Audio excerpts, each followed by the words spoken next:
नमस्कार, मैं नीमा प्रसाद। क्या नीट केस में सीबीआई की अब एंट्री होनी चाहिए?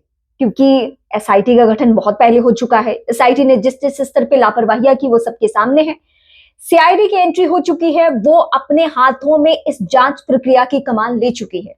लेकिन अभी भी लोगों को इस हद तक भरोसा नहीं है कि ये जांच प्रक्रिया आगे सही तरीके से बढ़ने वाली है, या जो असल गुनाहगार है, जो असल पावरफुल व्यक्ति है, वो सलाखों के पीछे जाएगा या फिर वो बच जाएगा। इसको लेकर लोगों के जहन में वहां की स्थिति है। मतलब बीते 20 दिनों में जिस तरीके से इस केस को खराब किया गया है, इससे लोगों का भरोसा सरकार ने खो दिया है, जांच एजेंसियों ने खो दिया है, एसआईटी की टीम ने खो दिया है।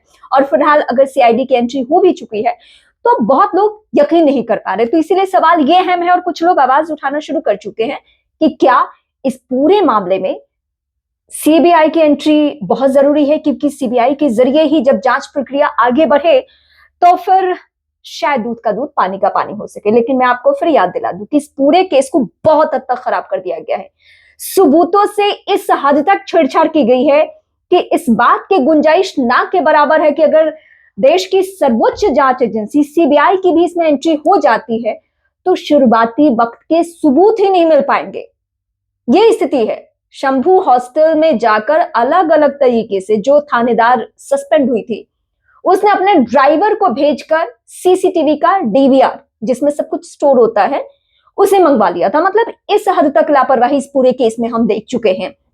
यहां तक कि जो वहां पे किसी भी क्राइम सीन को अगर आपने देखा होगा और न्यूज के जरिए ही आपने देखा होगा, जाहिर सी बात है आपका कोई अनुभव नहीं होगा क्राइम सीन का, लेकिन एज ए जर्नलिस्ट मैं बहुत ऐसे जगहों पे गई हूँ जहां पे पुलिस किस तरीके से कार्रवाई करती है वो मैंने क्राइम सीन देखा है। तो क्राइम सीन जहां भी अगर यहाँ पे घटना हुई है तो इसे बैरिकेड कर देती है पुलिस, और उसके अंदर किसी भी सूरत में आपको नहीं जाना है। कि जब एफएसएल की टीम आए और वहां से सामान कलेक्ट करे तो उसे कहीं कोई दिक्कत ना हो, और वहां पे ना किसी का फुटप्रिंट हो, ना किसी भी तरीके से किसी को टच किया गया हो। अगर कुछ सामान उठाना भी है, जैसे कोई वेपन दिख रहा है, अगर मर्डर की घटना कोई वेपन दिख रहा है तो उसे हाथ से आप नहीं उठा सकते। उसे किसी आप सीरीज देखते होंगे तो जाहिर सी बात है कि आपको अंदाजा होगा कि क्राइम सीन पे किस तरीके से क्या चीजें रहती है।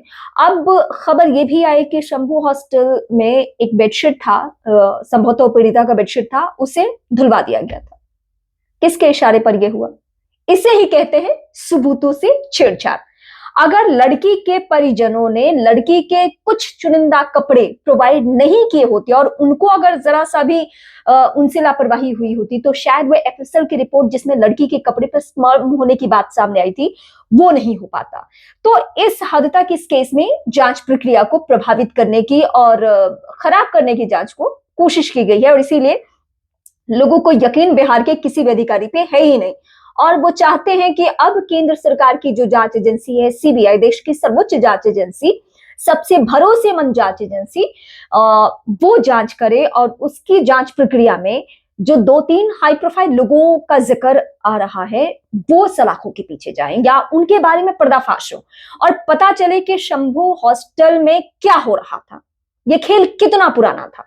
क्या एक बच्ची की ये कहानी है या इससे पहले अन्य भी बच्चियां हैं जिन्होंने ये सब दर्द झेला है, जिनके साथ बहुत कुछ गलत हो चुका है और वो शायद चुप रह गई क्योंकि उनकी जान नहीं गई थी। ऐसा होता है अमूमन बच्चियों के साथ। मैंने बिहार के एक जर्नलिस्ट से जब बात करी तो उन्होंने बताया कि बिहार के हॉस्टल्स में लड़कियों को ट्रैप कैसे ओनर्स करते हैं, उसकी एक वानगी आप जरा सुनिए।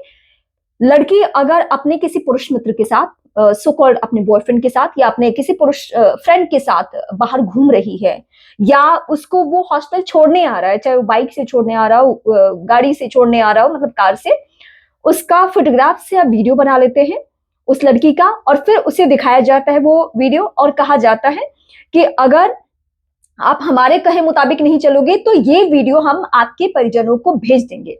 और आपको पता है कि बिहार या फिर किसी भी जगह के छोटे जगहों के लोग बहुत संजीदा तरीके से इन सारे मसलों को देखते हैं। उनके लिए पढ़ाई उढ़ाई सबसे बड़ी बात होती है, घर की इज्जत, और लड़कियों के कंधे पर तो बचपन से जिम्मेदारी होती है कि घर की इज्जत लड़कियों को संभालनी है। किसी के साथ दोस्ती करना छोटे जगहों पे मतलब घर का इज्जत खतरे में है, घर की इज्जत खतरे में है। तो अब वो लड़कियां डर जाती हैं कि अगर उनके घर पर ये वीडियो चला जाए तो फिर वो पटना या किसी भी शहर में नहीं रहकर पढ़ाई कर पाएंगी, और इस तरीके से लड़कियां बच्चियां ट्रैप होती हैं।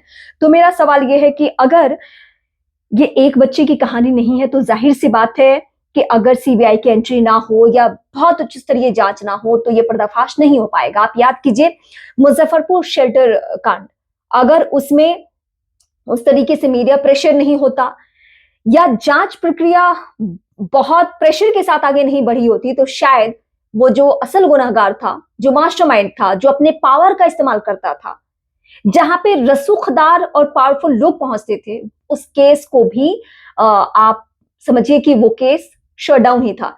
इस केस को भी आप शुरुआती वक्त में देखिए, सबसे पहले क्लीन चिट देने की क्या कोशिश की कि लड़की ने नींद की गोली खा ली है और टाइफाइड बुखार हो गया। 5 तारीख को लड़की पटना आती है, 6 तारीख को टाइफाइड बुखार में वो सीधे कोमा में चली जाती है। आप सोचिए किस हद तक की कहानी बनाई गई थी। लेकिन शुक्र है कि हर दिन लोगों ने आवाज उठाई और उसका नतीजा ये है कि अब जाकर ये जांच प्रक्रिया आगे बढ़ रही है और अभी डीएनए सैंपल लिए जा चुके हैं। लड़की के घर परिवार के लोग, उसकी माँ, उसके पिताजी, उसके भाई, उसके 2 मामा और जो आरोपी जो हॉस्टल का मालिक है उसका, उसके अलावा 2-3 आरोपी जो संदिग्ध हैं उनका डीएनए लिया जा चुका है। और इस डीएनए का मिलान होगा किससे? जो बच्ची का स्पर्म, बच्ची के कपड़े पे स्पर्म मिला है उससे, और फिर कंफर्म होगा हाँ जो हॉस्टल के जितने भी मेल मेंबर हैं उन सबका भी डीएनए लिया गया है। और इस जांच प्रक्रिया को आगे बढ़ाने की कोशिश की जा रही है। लेकिन ये खेल कहां बिगड़ सकता है, ये जांच प्रक्रिया फिर कहां कॉम्प्रोमाइज होने की गुंजाइश है, वो भी मैं आपको पॉइंट बता दूं। एफएसएल की एक विसरा रिपोर्ट आनी बाकी है। अगर उस विसरा रिपोर्ट में सपोज कि वहां पे ये निकल जाए कि नींद की गोली खाने से ही उसकी जान चली गई, तो फिर ये केस ना उस दिशा में आगे नहीं बढ़ पाएगा जिसको लेकर परिवार को भी आशंका है और आपको, हमको, सबको आशंका है। तो वहां भी केस खराब होने के चांसेस है। अभी भी किस हद तक लापरवाही हो रही है, एक और उदाहरण मैं आपके सामने रखती हूँ। एम्स के डॉक्टर्स कह रहे हैं, पटना एम्स के डॉक्टर, कि अभी तक उनको डॉक्यूमेंट्स प्रोवाइड नहीं किए गए हैं जिससे कि पोस्टमार्टम रिपोर्ट मिले। तो ये देरी की वजह क्या है? क्या ये इंतजार हो रहा है कि पहले एफएसएल रिपोर्ट ही आ जाए और उसमें पुष्टि इस बात की हो जाए कि लड़की ने नींद की गोलियां खा ली इसलिए उसकी जान चली गई? तो लेकिन फिर एक और मैं पहलू आपको बताती हूँ कि यहाँ पे अगर इस तरीके से ये केस हो तो वहां पे क्या सवाल उठ सकता है। तो सवाल ये उठ सकता है कि लड़की के साथ गलत हुआ, लड़की के साथ दरिंदगी हुई और तब जाकर हो सकता है कि उसने ये कदम उठाया। तो वो कहते हैं ना कि उकसाने के नाम पर भी धाराएं लगती हैं कि आपने हमें मौत के लिए उकसाया, आपने हमें जान लेने के लिए उकसाया। तो वहां से भी केस आगे बढ़ने की गुंजाइश है। लेकिन वही मैं फिर दोहराऊंगी आपके सामने कि ये मामला हमें तब तक उठाना है जब तक कि एक किसी एंड पॉइंट पे ना पहुंचे, मतलब असल गुनाहगार जो है वो सामने ना आ जाए। जिस पावरफुल व्यक्ति के तरफ इशारा हर रोज पप्पू यादव जैसे लोग करते रहे हैं, जब तक कि जांच प्रक्रिया उस हद तक आगे नहीं बढ़ती है तब तक हमें आवाज उठानी है। मैं आपको आज इशारा कर चुकी हूं कि ये केस कहां कहां कॉम्प्रोमाइज होने की गुंजाइश है अभी भी सीआईडी की एंट्री के बाद भी।